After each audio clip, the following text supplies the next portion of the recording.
All right, what up, AP World people? Let's jump into Unit 1, the Global Tapestry. So, we're learning about what the world was like in the years 1200 to 1400. So, let's go over a lot of cultural themes, see what's going on. I love memes, got a lot of great memes happening here on this first page. You can read them, it's a joy. So, let's jump into it. Unit 1, come on, click away. So, here are my starting questions. Why are we judged in school based on standardized tests? I mean, the whole AP course is a big old standardized test. Is there a better way to evaluate people than tests? And to what extent can you do whatever you want? I mean, are you allowed to just kind of wander around the neighborhood, or do you need your parents' permission to do everything? So, if we were in a real class, we'd talk this out, but let's just keep on moving through. So, what's China doing in the 1200s to 1500s? So, this is kind of a 300-year overview of what's happening in China. This period of Chinese history is called the Song Dynasty. La la la, songing it up. But if I had to be in any society during this time period, I would absolutely kick it in China. Well, I guess there's one exception where things aren't going great in China, but for the most part, China's the fancy place to be.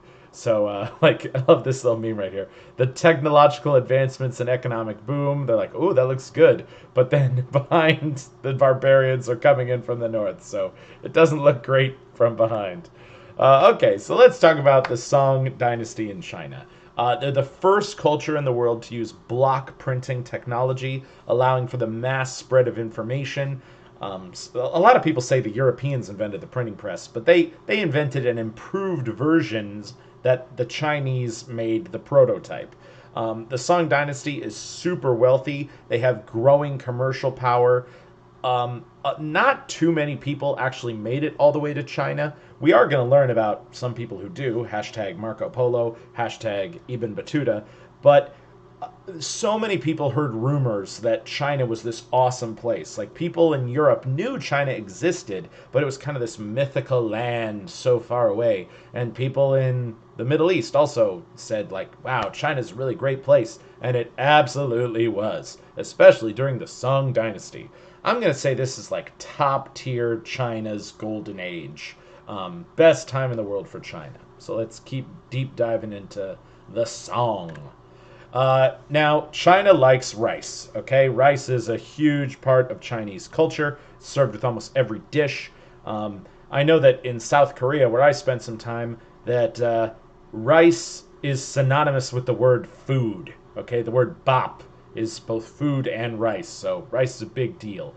And if you get more food in a society, more people are going to be likely to have more nutrition, women will have more babies, so that's exactly what's happening here. A new rice farming technique called terracing made for a lot of cheap and reliable food.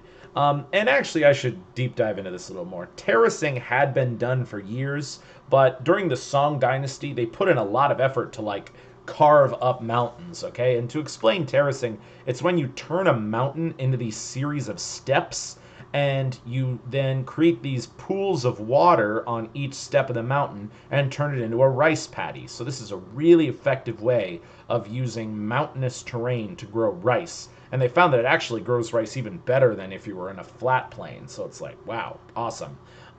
They also found this new kind of rice from India called champa rice. And there's, many different strains of rice. There's yellow rice, there's red rice, there's white rice. But this is some fancy version of white rice that with good weather could grow triple the amount of rice. So just by changing up the seeds you use in your rice fields, you're now growing triple the amount of food. And of course, when you've got so much more food, your population's going to increase. So the Chinese population doubled during this period, and China will remain the most heavy populated country in the world for the rest of human history, all the way to today. So China's a pretty happening place, especially during this period. Get some of that delicious rice. Oh, and something I'm going to add. Rice in Asia tastes different than rice here in the United States. It tastes better, okay? Like, Korean rice was, like, sweeter. It's just a better food. I don't know what else to say. All right, moving on. So, with food to spare, China's population now started to do things other than just farm, because when the food is now way more abundant, people can start specializing and doing other jobs. So Chinese manufacturing increased dramatically during this period. A whole lot more steel, iron production. Porcelain is a huge thing that comes from China. I think porcelain only comes from China. You might not hold me to that, but in the purposes of world history, it might as well only come from China. And another name for porcelain is fine china. So I know me growing up, my parents had these special dishes that they reserved only for really fancy occasions, and they said take out the fine china. So that's porcelain, and everybody in the world wanted porcelain. You would find some porcelain in the courts of kings and queens in Europe. You'd find it in the Middle East. You'd find it in Africa, and it always came out of China. Um, and yeah, so these highly valued products are growing all over the world. Their cities are growing to massive sizes. Some travelers who visited these cities in ancient or in China during this time were like, "Oh my gosh, this is the most amazing country ever." China also began producing silk garments, and I think Korea and Japan also had silk, but silk was definitely something that especially came from China, and everybody loves silk clothes. Okay, like I personally have some silk pajamas. And they just make you feel great. Okay, silk is the name of the game. Everybody wants silk. You can only get it out of China. So, but bam, this is what's making the Song Dynasty big money. Okay, now the Song Dynasty government. Of all the things that was great about the Song Dynasty, I think their government was like top tier during this period. I have some huge problems with almost every other government during the 1200s, but the Song Dynasty's government made sense. Um, they had this system called the meritocracy system, where Chinese citizens all take an exam right after high school, so it's sort of like the SAT. And if you do really well on this exam, then you're given a high paying, prestigious job working for the government.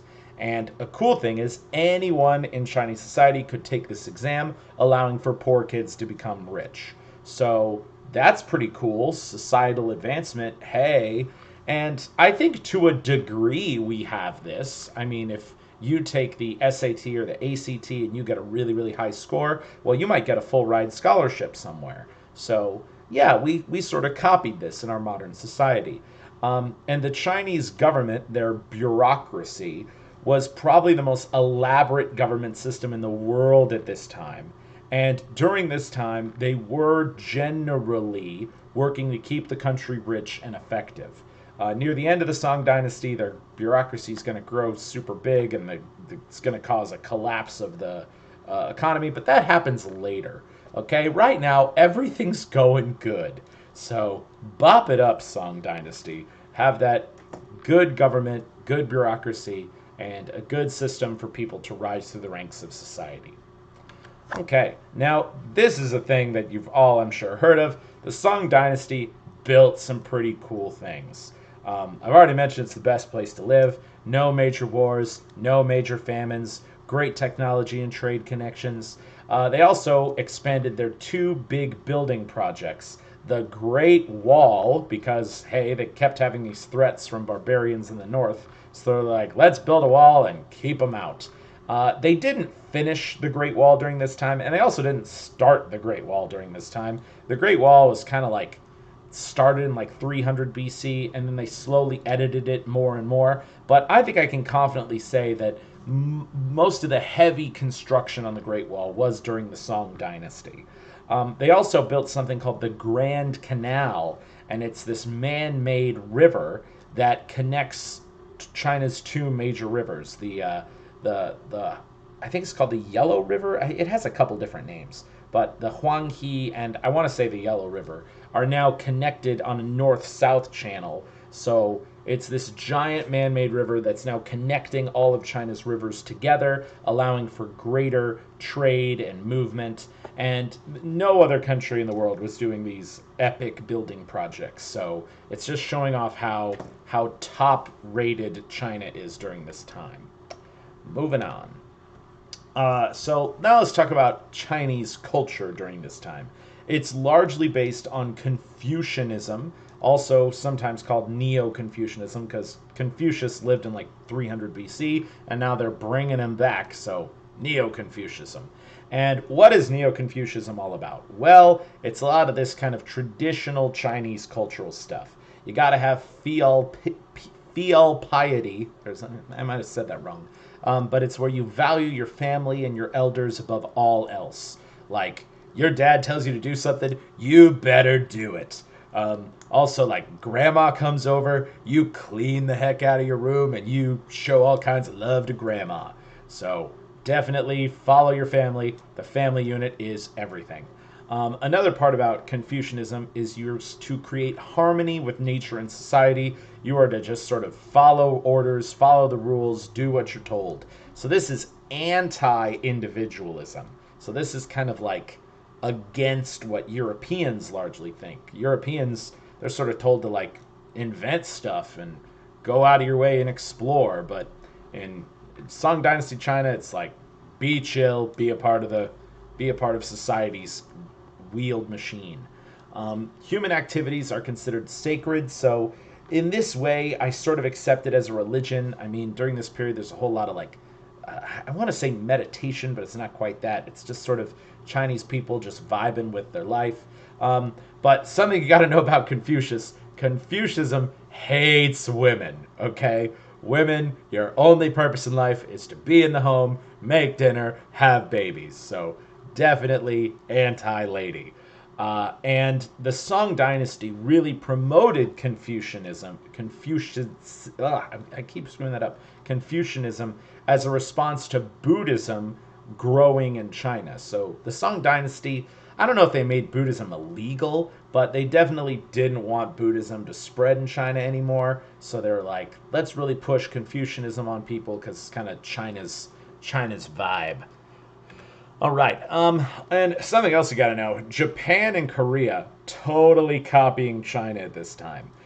Korea, in some ways, was like a Chinese province during this period because the Koreans they spoke a different language, but they still used Chinese written characters. The Koreans hadn't invented their written language yet. Um, and Japan also was using Chinese characters. Japan, I think, only had their oldest kind of kanji going on right during this period. But Japan and Korea were definitely adopting all these cultural traits from China because they did so much trading with China, and China was so powerful.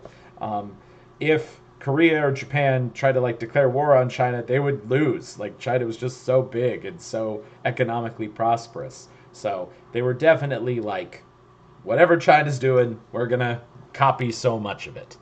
All right. And that's it for this part one. So see y'all in part two. Peace out.